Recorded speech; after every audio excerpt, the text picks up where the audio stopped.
Merci beaucoup. This is very emotional. Thank you, dear Prime Minister, members of the government, members of the Knesset, Mr. Editor-in-Chief of the Jerusalem Post, ambassadors, dear colleagues, ladies and gentlemen.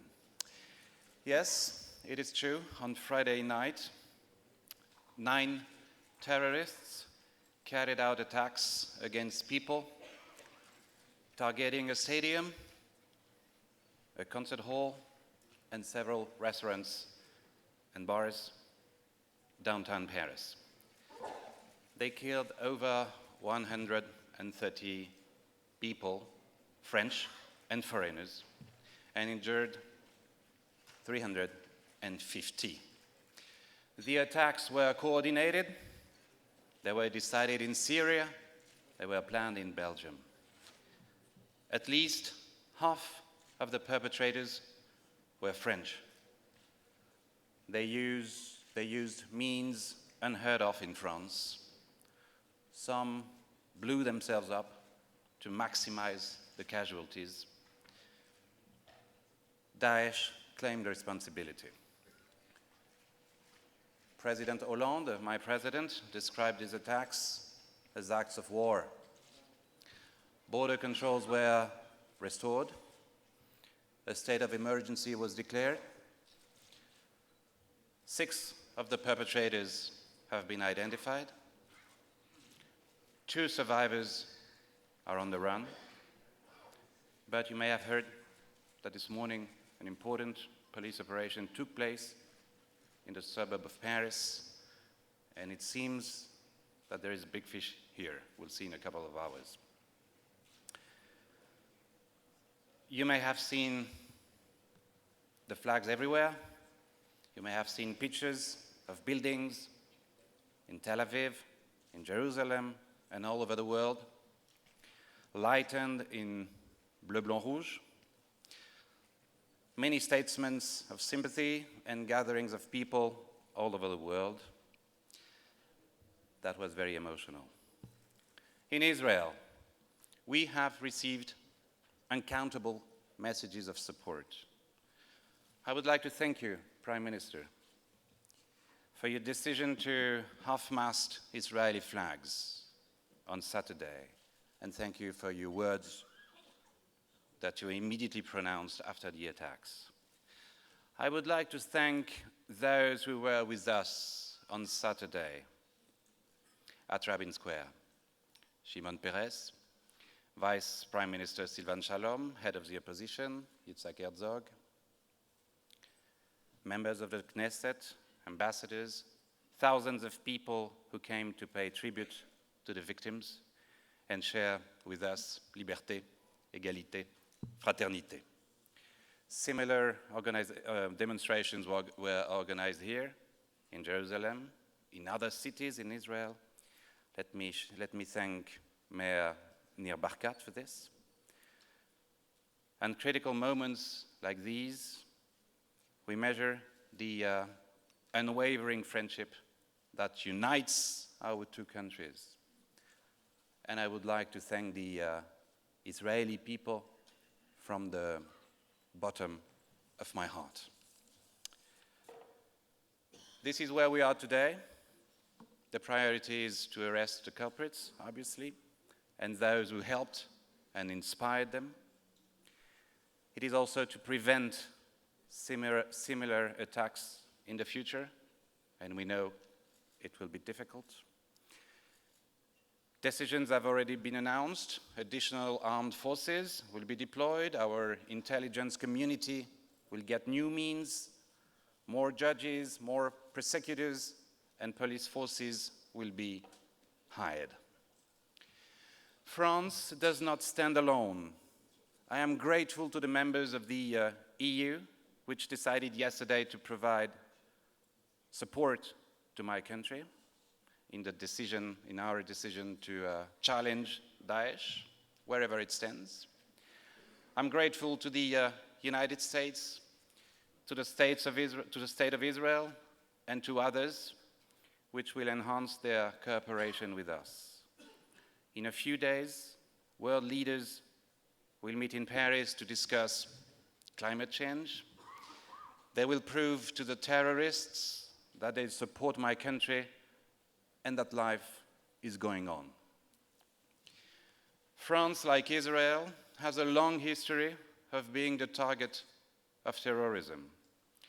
State terrorism in the 70s and 80s, groups linked to the civil war in Algeria in the 90s, individuals who embarked upon the path of jihad in Afghanistan and Pakistan yesterday, in Syria and Iraq today. Radicalization was on our radar screen way before the attacks against Charlie Hebdo and the Hypercacher. We are not awakening to a new reality, but merely struggling, like many other nations, to adapt to a new phenomenon characterized by foreign fighters who are converging to Iraq and Syria today. As you know, those guys often go through a process of self-radicalization that is challenging our traditional way to do counterterrorism. The fact that more than half the perpetrators of the November 13th terrorist attacks are French, and that France provides more would-be jihadists than any other European country should lead us to answer some tough questions. Why has my country just been attacked twice?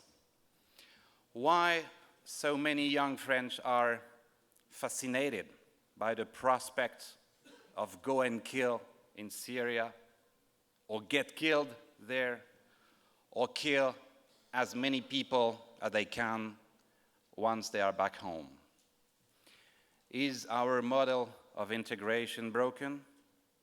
Can France, and perhaps Europe, find a better balance between accepting diversity and demanding adherence to its core values? I'm not here to answer those questions, which obviously are not simple, but I would say that tough questions don't always get simple answers. Terrorism challenges our certainties. We must find a way to protect our citizens, defeat our enemy, while preserving our principles. Our armed forces have been engaged for many years in overseas operations against terrorist groups, and our armed forces have paid the price of blood. In Afghanistan, 89 French soldiers were killed and 700 injured in the fight against Al-Qaeda and the Taliban. Altogether, 40,000 French soldiers were deployed in Afghanistan. In January 2011, we prevented Al-Qaeda to constitute a safe haven in Mali. Since January 2012, 3,000 French soldiers are fighting jihadist groups on a territory as large as Europe, and 11 have been killed. Islamist terrorists are tough enemies. We know them well. Fighting them, sometimes very far away from our homeland, requires great capabilities in the field of intelligence, projection of forces, and logistics. It requires also resilience and very high military values. Syria has become the biggest factory of terrorism the world has ever known. The response of the international community is still too incoherent and divided. We will reinforce our intervention in Syria and Iraq to fight Daesh. Already, French planes have targeted training camps and command centers in the region of Raqqa. You will see more of this in the coming days and weeks. The efforts against Daesh must be collective. My president has announced he will consult Presidents Obama and Putin to build up a broad coalition.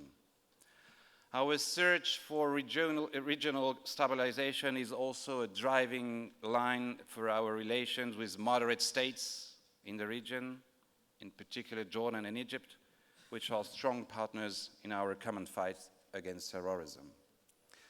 The recent tragic attack against a Russian aircraft over the Sinai showed, unfortunately, how vivid the challenge remains.